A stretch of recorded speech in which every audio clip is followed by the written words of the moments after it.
Hey guys, Mark TR2 here. Well, it's been an interesting summer. It's been a long summer for me anyways. Been a good one, not so warm, just your average shitty summer. But anyways, I thought I hadn't made a video in a while, so I just thought I'd bring you up to speed of what's been going on. The boat business was busy all through the year. August wasn't so wonderful, but oh well, if you're getting your kids going back to school and stuff like that, and that stuff happens. I understand that. But today, I thought I'd show you this.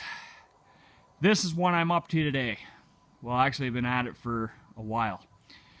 This is a dock that pulls in and out of the water. It actually works on a rail system that has a winch at the top, and basically your boat will sit in it with a decking all the way around the top of the dock, and your boat will sit right in here on planks, and none of that stuff is put on yet, but we'll sit right in the center, and then basically the boat can go on that in the spring, and it can sit on that dock all summer long, and you can basically just pull the dock in and out of the water, and your boat never has to sit in the water at all.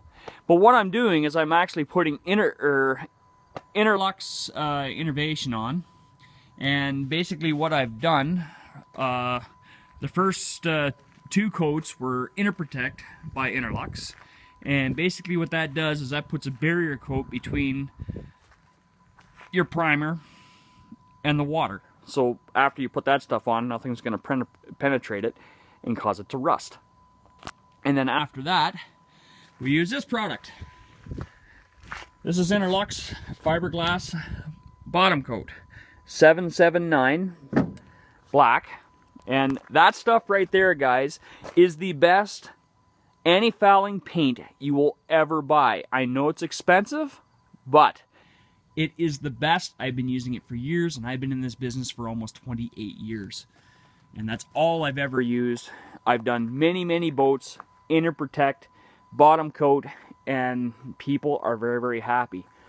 But this is the first dock that I've actually Interprotected and bottom coated it, basically because the customer does not want anything building up on the dock. And well, Interprotect, let me explain Interprotect. My boat's sitting over here that hasn't hit the water. My big one's hit the water, but this one here is a project boat that I've been working on off and on all summer long, and I just haven't had a whole lot of time. I just nicely got it back not too long ago. But see this stuff right here? Right there. That's Interprotect. And what that does is it puts a barrier coat between your gel coat and your water. And then you'll put your fiberglass. You'll put your bottom coat, 779, on top of this. And then that's the anti-fouling paint, and nothing will attach to it. So that explains that a little bit more. But that stuff, like I said, guys, it's a fail-safe. If you got an older boat, if you have an older boat that has some stress cracking and stuff like that, and stress cracks, don't get upset, because you know what? Any boat, I don't care if it's old, it's new, it's all going to stress crack eventually. The nice thing I like about the older boats is because that is a 1986 Chris Craft Scorpion 23. The hull, the glass on that whole boat is a ½ an inch thick, which the new boats today aren't even, not even a quarter of that. That's a well-built boat. Composite and stuff of some of the newer boats, junk. It's all junk. You might get a few years out of it, but the older boats, I don't care what anybody says, it's the way to go. And without delay, let's just talk a bit more about the... I'm tired, guys. It's been a long day. And let's talk about the bottom coat a little bit more. See, when you pull your boat, say if your boat sits in the water all year long, and then you got to pull it out, and you got the shit all over the bottom of it, and you know it's a pain in the ass. The only way you're going to get it off is, some guys say toilet bowl cleaner, and I'm saying good luck with that. You have fun with that. Hope you got about a week to spare, because that's about as long as it's going to take you to get it off. But some guys, use muriatic acid, and they mix it 50-50, 50 water, 50 muriatic acid. And that's really the only way you're going to get it off. It's hard on your lungs. So if you are doing it, for goodness sakes, wear a mask. Eye protection is a must. This is what a boat looks like when it comes out of the water after sitting in the water for a season. See all that buildup and crap? That is what gets on the bottom of your hull and starts attaching. It's basically algae and crap. And well, if you can believe it, I'm going to tell you something, and you're not going to believe it. Like, this boat came out of Conestoga Lake, and it's up here in Ontario, and it was a man-built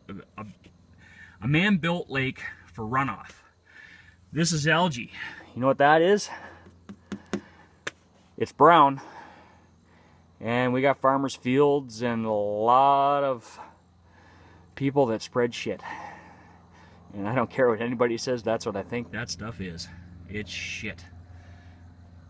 Oh, but anyways, besides the point, I'm not going to go there. But anyways, this is why this boat is here, because this customer here seen a few of the boats that I did at Conestoga Lake and absolutely loved it. Just loved it. Could not believe how fast his neighbor took his boat out of the water, washed it up, and put it away. This right here, guys, it's going to take me probably a good 6 hours to get this clean, because when you put the inner protect on, this surface has to be spotless. So what we're going to do is we're going to pull the boat off of the trailer, block it up, acid bath it, sand it, inner protect it, bottom coat it. So we're looking at a good couple days to get this all done.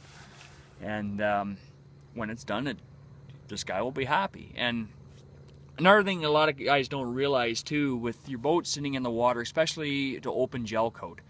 And I'm not saying all boats are like this, but most are, especially Bayliner. I hate to put you down, Bayliner, but your gel coating sucks.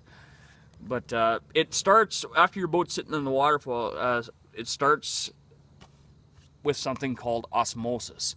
And think of your vehicle, okay? You know when you get those little rust bubbles and stuff like that, it's water that got in behind the paint and it's starting to rust out. Well, that's exactly what happens on a boat. If you got a pinhole in the gel coat, what happens is water gets in behind it, starts bubbling it out, and that's why you see all those little bubbles on the bottom of your boat. So, you see any bubbles like that, get it fixed immediately. Do not wait, because you got to remember, a lot of guys think that, oh, fiberglass, it's water resistant. No, it's not. It absorbs water like a sponge, and that's when you get into major problems. And up here in Canada, we have, well, I don't know what the U.S. is like, but I know up here in Canada it's a big thing. Insurance companies are every boat. I've had marine surveyors in here all summer checking boats and stuff like that, and they'll walk around your boat with a moisture meter and check for any delamination and stuff like that. And it just comes down to a safety factor, more or less. You get delamination, like in a string or something, and you go across the lake and it lets go, somebody's going to get hurt, but or you're going to sink.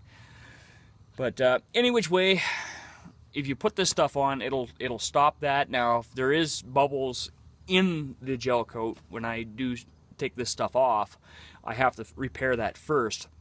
And so that basically a little bit of sanding and to get the bubbles out, and then put some gel coat back over top, and then sand it up again, and then put the inner protect on, and then your bottom coat, and then you'll never have to worry, because after that, after the inner protect is on, that stuff, well, you'll never have a leaking boat. I'll guarantee you that. It's really good stuff. I know it's expensive, guys, but it is the best stuff to buy.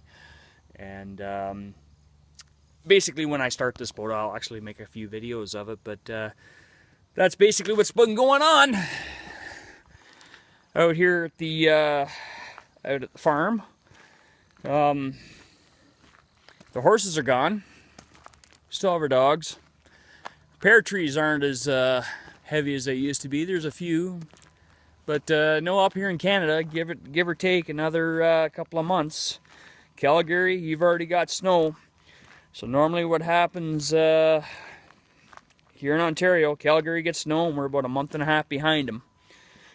So then I'll be making a few more videos on the 1025R, my brand new tractor that I purchased last January, that hasn't been out of the shed in, well, since April.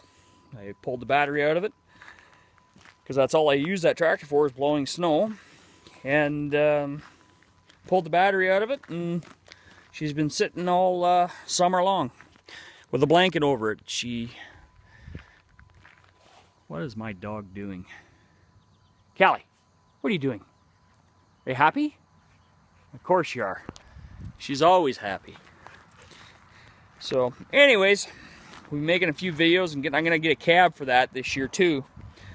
So I haven't had time to do a whole lot of that either, but I should get on the ball and get that done after the winterizing's done. But anyways, that's what I've been up to. That's all bottom coated. Another coat tomorrow, and she is finished.